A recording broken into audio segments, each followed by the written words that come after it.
We are seeing these people who are looking at a human being being lynched to death, hung on the tree, and they are taking picture of it. They are rejoicing almost like a kind of a trophy, like as if it's something that should be celebrated. And they are, after all, doing this in a country that want to pride itself as a democratic country, as a country that have the rule of law.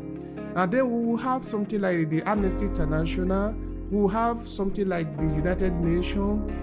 And what kind of rules govern this country that allow things like this to go on? Discuss like liberty and freedoms and different things like that, which is why it's important that we design and develop our own systems, our own organizations that are governed by our own laws. I don't mean adopting someone else's laws and then saying, oh, this is our laws now. It's like, no, we have to develop our own systems, our own organizations, and our own laws. And these are all things that we've done before, but we've gotten into a stage where we've just emulated other people and what they've done in their laws and their constitutions, but we have to develop our own based off our own things, because something that is also the issue, like when we're discussing reparations or restitutions, that's what I like to say, because that entails a restoration that has to take place, which is an ongoing effort. It doesn't just end when you pay a bill. Human being hung on the tree, and we have other human beings rejoicing over it. Can we call this a civilized way of living? Animal could have done better than this. Thank you for checking out this video. Are you getting enough value from it? You see, this video was created for the purpose of adding value to you. So if this video make any sense to you, let me know in the comment section below. I'm interested in understanding what you take away from this video and if it makes sense to you, so we can provide more. Now let's return to the video. Talked about, and also there's an anti-lynching bill that has not been passed. Oh, sorry. So that's what I was going to say. So with the lynching that goes on, something that's notorious is these postcards, right? And it's actually like a book on lynching. It's like $60. So it's kind of like a photographs of different images of people being lynched.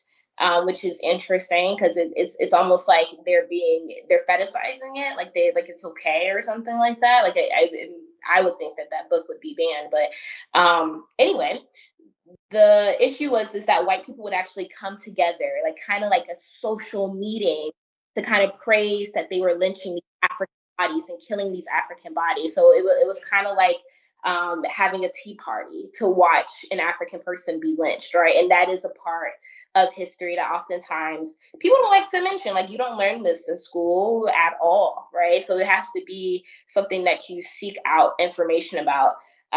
So it's a huge deal. Like the KKK, that was something. Ku Klux Klan, they still exist to this day. They were like something serious, right?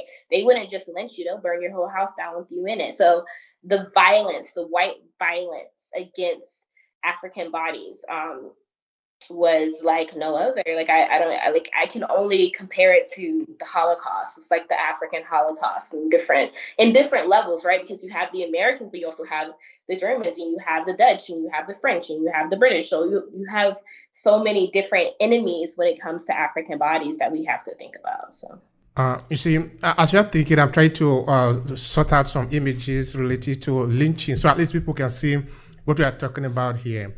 And what I'm sort of worried about, or what I'm reflecting about, is that we are seeing these people who are looking at a human being being lynched to death, hung on the tree, and they are taking picture of it. They are rejoicing almost like a kind of a trophy, like as if it's something that should be celebrated. And they are, after all, doing this in a country that want to pride itself as a democratic country, as a country that have the rule of law.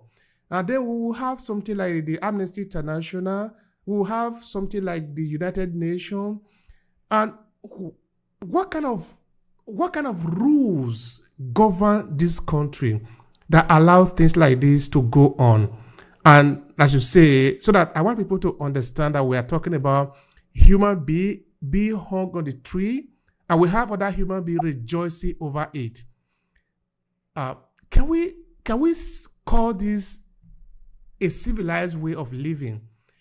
Animal could have done better than this, that you rejoice over the death of another person. I find it really disgusting. How do we do this?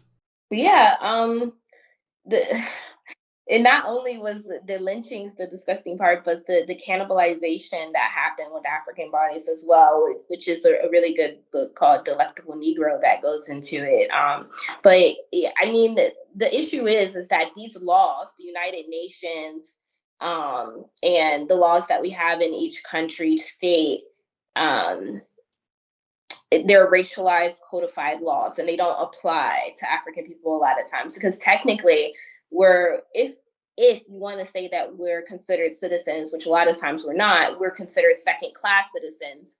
And what that does is not include us in a lot of laws that discuss like liberty and freedoms and different things like that, which is why it's important that we design and develop our own systems, our own organizations that are governed by our own laws. I don't mean adopting someone else's laws and then saying, oh, this is our laws now. It's like, no, we have to develop our own systems, our own organizations, and our own laws. And these are all things that we've done before, but we've gotten into a stage where we've just emulated other people and what they've done and their laws and their constitutions, but we have to develop our own based off our own things, because something that is also the issue, like when we're discussing reparations or restitutions, that's what I like to say, because that entails a restoration that has to take place, which is an ongoing effort. It doesn't just end when you pay a bill.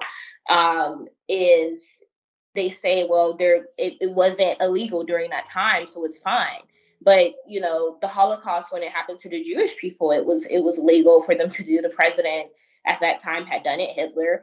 So you can argue that it was legal then, but when it comes to African people, it was legal, so there's nothing we can do about it. But you've done things for other people that has witnessed a human atrocity, like something that is egregious and like just out of this world, right? So that's why it's important for us to recognize when they say those things to us and be like, okay, it dawns on us that we have to develop our own systems that holds them accountable, because that's the only way. They're never going to be held. They're never going to hold themselves accountable for what they did, because it was horrific.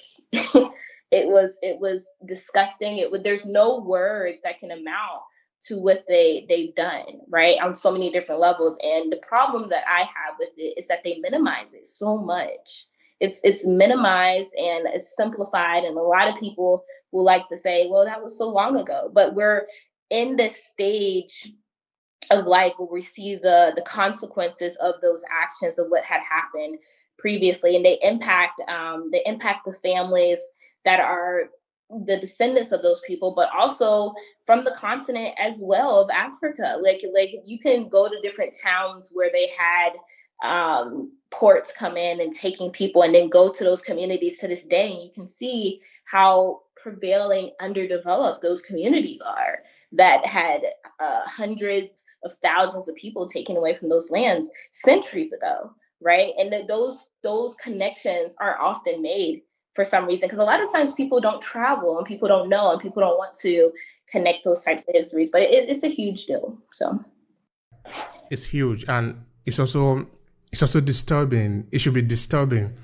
and but the one that I really find even more disturbing is that sometimes we Africans and we people of African descent, wherever we might find ourselves, we are looking for justice from these people.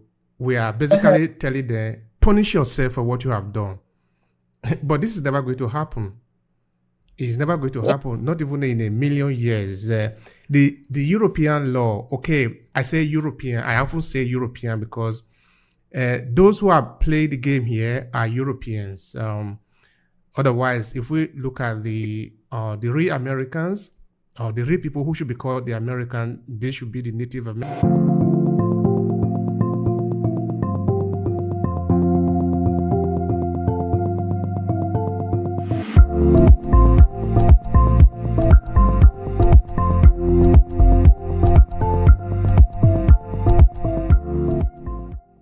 Hi, and thank you for checking out this short clip from Obehi Podcast. I'm Obehi Ewanfo, the host of the Obehi Podcast. This short clip was created from a full episode where we dive deep into this conversation. To see the entire video, all you need to do is to click on the link in the description of this video. Now, while you are there, I want to share something with you quickly. Are you a purpose-driven entrepreneur? Do you want to cut across the noise and attract the right audience, leveraging the power of storytelling? Now, pay attention. I'm currently working on a signature program to help you own your story and stand out for the competition. It's a 5-step journey to help reshape your professional and business narrative so you can drive success and stand out in the competition. And in less than 90 days. The link is what you see on your screen, academy.aclasses.org/story. Now, this is what we have understood. Storytelling is the most powerful instrument that is known to man. And this is what this could mean to you. You could either choose to own your story and leverage it to amplify your message and whatever you represent in this world, or some other person could own that story. The choice is yours. So why don't take advantage of your story and use it wherever you are, whether you are in business environment or you are a professional individual who want to be able to build your influence and leave a legacy behind because you represent something. You are owning your story. You are somebody whose story is important. So the choice again is yours. Now let's get started with this short clip.